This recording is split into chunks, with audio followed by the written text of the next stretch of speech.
Hi good morning. இது SP channel. நான் உங்கள் இனிய தோழி வசந்தி ரவி. இன்னைக்கு மாங்காய் சீசனுக்காக மாங்காய் சாதமும் நம்ம மாங்காய் தொக்கம் தான் செய்ய போகிறோம். வாங்க எப்படி செய்யலாம் பார்க்கலாம்.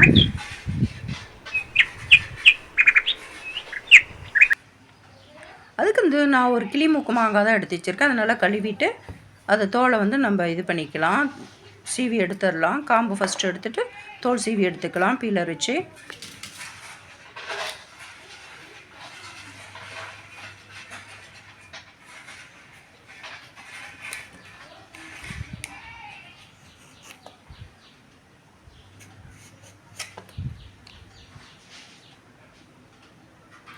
நல்லா சீவியாச்சு. இப்போ நம்ம இதில் கிரேட்டரில் இது பண்ணிக்கலாம். பாருங்கள், இந்த மாதிரி பெரிய பல் உள்ளதில் நம்ம சீவிக்கணும். அப்போ தான் மாங்காய் நல்லா இருக்கும். நம்ம சின்ன பல்லில் உள்ளது சீவினா சீக்கிரம் அது குழஞ்சி போயிடும், சாப்பிட்றதுக்கு நல்லா இருக்காது. ஆனால் பெரிய பல் உள்ளதில் நம்ம சீவி எடுத்துக்கலாம். பாருங்கள், இந்த மாதிரி இருக்கணும். சின்ன பல்லில் சீவினா அது கொஞ்சம் தண்ணி விட்ட மாதிரி ஆயிரும். அதனால தான் இப்போ நம்ம ஸ்டவ் பற்ற வச்சு ஒரு கடாயை வச்சு ஆயில் ஊற்றிக்கலாம். கொஞ்சம் கடுகு உளுத்தம்பருப்பு ஒரு ஸ்பூன், அரை ஸ்பூன் ஜீரகம் போட்டுக்கலாம். இந்த மாங்காய் சாதம் செய்கிறது நம்ம தாளிப்பில் தான் இருக்குது.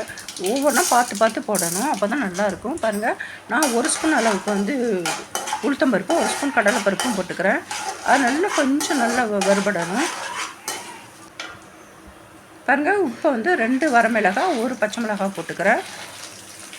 கொஞ்சம் கறிவேப்பிலை போட்டுக்கலாம். ஒரு துண்டு இஞ்சி தோல் நீக்கிட்டு சின்ன சின்னதாக நம்ம குட்டி குட்டி பீசஸாக இதில் கட் பண்ணி போட்டுக்கலாம்.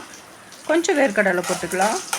உங்கள்கிட்ட முந்திரி பருப்பு இருந்தால் கூட முந்திரி பருப்பு கூட போட்டுக்கோங்க, ரொம்பவே டேஸ்ட்டாக இருக்கும். இது எல்லாமே நல்லா பொன்னிறமாக நம்ம வறுத்துக்கணும். அரை ஸ்பூன் மஞ்சத்தூள் போட்டுக்கலாம். மஞ்சத்தூள் ஆயிலே நல்லா ஃப்ரை ஆகணும். இப்போ நம்ம மாங்காய் தோல் சீவன மாங்காவை இதில் போட்டுக்கலாம். கொஞ்சம் பெருங்காயத்தூள் போட்டு கொஞ்சம் தேவையான ஒரு சால்ட்டு போட்டுக்கலாம். மாங்காய் சாதத்துக்கு கொஞ்சம் சால்ட்டு பார்த்து போட்டுக்கோங்க. துரி வச்ச மாங்காய் இதோடு சேர்த்து நல்லா கிளறி விட்டுக்கணும். இது ரொம்ப நேரம் நம்ம வேக விடக்கூடாது. ஜஸ்ட்டு ஒரு ஒரு ஒரு 2 நிமிஷம் அளவில் நம்ம கிளறி விட்டாவே போதும். நம்ம ஸ்டவ் ஆஃப் பண்ணிடணும். இல்லாட்டினா மாங்காய் நல்லா வெந்து இதாயிரும், மசிஞ்சு போயிடும். அப்போ நம்ம சாப்பிட்றதுக்கு வாயில் தட்டுப்படாது. அதனால் இந்த ஒரு 2 நிமிஷத்துலேயே நம்ம இறக்கிடணும். கொஞ்சம் கொத்தமல்லி தழை தூவி இதை ஆற வச்சுக்கலாம். பாருங்கள், நல்லா நம்ம மாங்காய் இது ரெடி ஆகிடுச்சு. இப்போ நான் ஆற வச்ச 2 கப் சாதத்தை போட்டு நல்லா கிளறிக்கலாம். இந்த மாங்காய் சீசனுக்கு இந்த மாங்காய் சாதம் செஞ்சு சாப்பிடுங்க, அது ரொம்பவே டேஸ்ட்டாக இருக்கும். எப்பொழுதுமே நம்ம தக்காளி சாதம், தயிர் சாதம், தேங்காய் சாதம் அந்த மாதிரி சாப்பிட்றத விட இந்த மாதிரி செஞ்சு ஒரு டிஃப்ரெண்ட்டாக இருக்கும், ரொம்பவே நல்லாயிருக்கும். இதுக்கு கொஞ்சம் காரசாரமாக நம்ம ஒரு தொக்கு வச்சு சாப்பிட்டா ரொம்பவே நல்லாயிருக்கும். இதுக்கு நான் இன்றைக்கி நான் மாங்காய் தொக்கு தான் செய்ய போகிறேன்.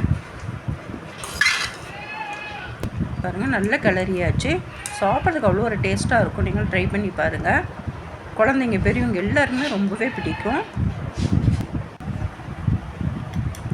இது நான் பிளேட்டிங் பண்ணிடுறேன். அட்டகாசமான இந்த மாங்காய் சாதத்தை நான் சொன்ன மெத்தடில் செஞ்சு பாருங்கள், அவ்வளோ ஒரு டேஸ்ட்டாக இருக்கும். குழந்தைங்க பெரியவங்க எல்லாருக்குமே ரொம்பவே பிடிக்கும். இது மாங்காய் சீசன் அப்போ தான் நம்ம செஞ்சு சாப்பிட முடியும். அதனால் நல்லா கண்டிப்பாக இந்த மாங்காய் சீசனுக்கு நீங்கள் மாங்காய் சாதம் செஞ்சு சாப்பிட்டு பார்த்து எப்படி எனக்கு கமெண்ட் செக்ஷனில் கமெண்ட் பண்ணுங்கள். நான் 2 மாங்காய் வாங்கியிருந்தேன். ஒரு மாங்காய் நான் மாங்காய் சாதம் செஞ்சுட்டு இன்னொரு மாங்காய் நான் தொக்கு தான் செய்ய போகிறேன். அது கொஞ்சம் லைட்டாக பழுத்துருச்சு. ஆனால் தொக்கு செய்கிறதுக்கு நல்லாவே இருக்கும். கொஞ்சம் இனிப்பு புளிப்பு கலந்த சுவையோடு இருக்கும்.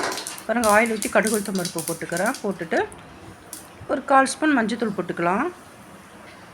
இப்போ நம்ம துரி வச்ச மாங்காய் இதோட போட்டுக்கலாம்.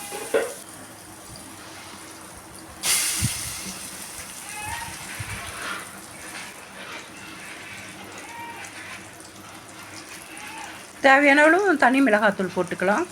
கொஞ்சம் காரமாக இருந்தால் நல்லாயிருக்கும். கொஞ்சம் பெருங்காயத்தூள், கொஞ்சம் சால்ட்டு போட்டுக்கலாம். நல்லா கிளறி விட்டுக்கணும். இந்த ஆயிலே இந்த மாங்காயெலாம் நல்லா மசிஞ்சிடணும். இந்த தொக்கு சாப்பிட்றதுக்கு அவ்வளோ ஒரு டேஸ்ட்டாக இருக்கும். வெறுமனே கூட நம்ம எடுத்து சாப்பிட்றலாம்.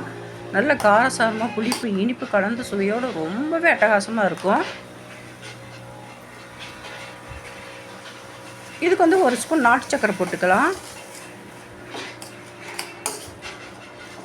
நல்லா புளிப்பு சுவையோடு இனிப்பு சுவையும் சேரும்போது சூப்பராக இருக்கும்.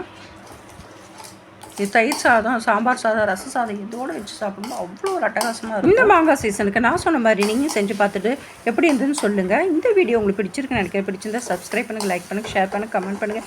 இன்னொரு இன்ட்ரெஸ்டிங்கான வீடியோவோட நான் உங்களை மீட் பண்ணுறேன். எதையுமே ரசித்து செய்யுங்க, ருசித்து சாப்பிடுங்க. தேங்க்ஸ் ஃபார் வாட்சிங். Bye bye.